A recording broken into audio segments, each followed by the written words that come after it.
ನೋಡಿ ಇದು 3 ವರ್ಷ ಬರೀ ಕುರ್ಚಿಗೆ ಒದ್ದಾಡ್ಬಿಟ್ರು. ಏನು ಕೆಲಸ ಮಾಡಿಲ್ಲ, 3 ಕಾಸು ಕೆಲಸ ಆಗಿಲ್ಲ. ಸಂಪುಟದಲ್ಲಿ ಎಲ್ಲರೂ ಯುವಕರು ಮಾತ್ರ ಇರಲಿಲ್ಲ. ಈಗ 4 ವರ್ಷ 5 ವರ್ಷ 10 ವರ್ಷ 15 ವರ್ಷ ಗೆದ್ದವರು ಹೊಸಬರು ಕೊಡಿ ಯುವಕರಿಗೆ.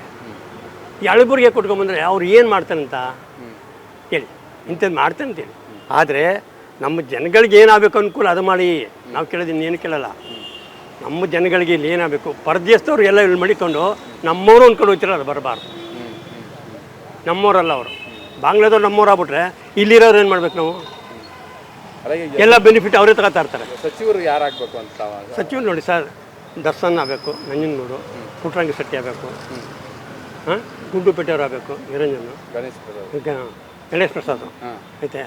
ಇಲ್ಲಿ ಅಡ್ಮಿನಿಸ್ಟ್ರೇಟ್ ಆಗಿದ್ದಾರೆ, ಅವರು ಮೊದಲೇ 2 ಸಾರಿ ಆಗಿದ್ದಾರೆ, ಬೇಡ ಓಕೆನೋ. ಅದರಲ್ಲಿ ಕಂಪ್ಲೀಟಾಗಿ ಯುವಕರಿಗೆ ಕೊಡಬೇಕು ಅಂತ. ಯುವಕರು ಕೊಟ್ಟರೆ ಅನುಕೂಲ. ಯಾಕೆನೋ ಈಗಿನ ಪ್ರಜೆಯಲ್ಲಿ ಯುವಕರು ಏನು ಬೇಕಾದ್ರೆ ಮಾಡ್ತಾರೆ, ಮುಂದರ್ಸ್ತಾರೆ. ಹಳಬರು ಕೊಟ್ಟರೆ ಗೊತ್ತಾ, ಅವರು ಸ್ವಾರ್ಥಿ ನೋಡ್ಕೊಂಡು ಹೋಗ್ತಾ ಇರ್ತಾರೆ. ಅದು ಬರಬಾರ್ದು. ಅದಕ್ಕೆ ಒಳ್ಳೇದಾಗ ನೋಡಬೇಕು, ಕೆಟ್ಟದ್ದು ಬಯಸಬಾರ್ದು. ಯಾಕಂದರೆ ಯುವಕರಿಗೆ ಕೊಟ್ಬಿಟ್ರೆ ಅವ್ರಿಗೆ ಅನುಭವ ಇರಲ್ಲ. ಅನುಭವ ಇರ್ತದೆ ಸರ್, ನೋಡಿರ್ತಾರೆ, ಕೇಳ್ಕೊಂಡಿರ್ತಾರೆ, ಮಾಡ್ತಾರೆ. ಅನುಭವ ಇಲ್ಲ ಅಂತಲ್ಲ, ಅನುಭವ ಇದೆ. ಬಟ್ ಅವ್ರು ಹೇಳ್ಕೊಳಕ್ಕಾಯ್ತಲ್ಲ, ಮಾಡಿ ತೋರಿಸ್ತಾರೆ. ಯಾಕಂದರೆ 5 ಸಾರಿ 6 ಸಾರಿ ಗೆದ್ದಿರೋರು ಇದ್ದಾರೆ. ಅವ್ರಿಗೂ ಕೊಟ್ಟರೆ ಅವ್ರು ಚೆನ್ನಾಗಿ ಮಾಡ್ತಾರೆ. ಮಾಡೇ ಮಾಡ್ತಾರೆ, ಚೆನ್ನಾಗಿ ಏನು ಮಾಡೋಕ್ಕೆ ಕ್ಲೀನಾಗೆ ಮಾಡ್ತಾರೆ. ಬಟ್ ಯಾರ್ಯಾರು ಏನೇನು ಕೊಡಬೇಕು ಅದು ಕೊಟ್ಟರೆ ಅನುಕೂಲ, ಮುಂದಕ್ಕೆ ಅನುಕೂಲ. ಇದ್ದಿದ್ದು ಅವ್ರಿಗೆ ಕೊಡಲಿ, ಇನ್ನು ಯಾರಿಗೂ ಬೇಡ. ಯುವಕರಿಗೆ ಕೊಟ್ಟರೆ ಅನುಕೂಲ. ಯಾಕೆ ಸ್ವಲ್ಪನಾರು ಕೆಳಗೆ ಬರ್ತದೆ. ನಮ್ಮವ್ರು ತೊಗೊಂಡು ಬಿಟ್ಬಿಟ್ಟು ಕೆಲಸ ಮಾಡ್ತಾರೆ. ನೋಡಿ ಇದು 3 ವರ್ಷ ಬರೀ ಕುರ್ಚಿಗೆ ಒದ್ದಾಡ್ಬಿಟ್ರು.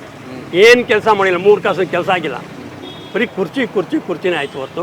ಇನ್ನು ಮುಂದಕ್ಕೆ 2 ವರ್ಷ ಅನ್ನೋದು ಯಾರು ಡಿ ಕೆ ಶಿವಕುಮಾರಾಗಲಿ ಇನ್ನೊಬ್ಬರಾಗಲಿ ಕೆಲಸ ಮಾಡೋದು ಕಲೀರಿ.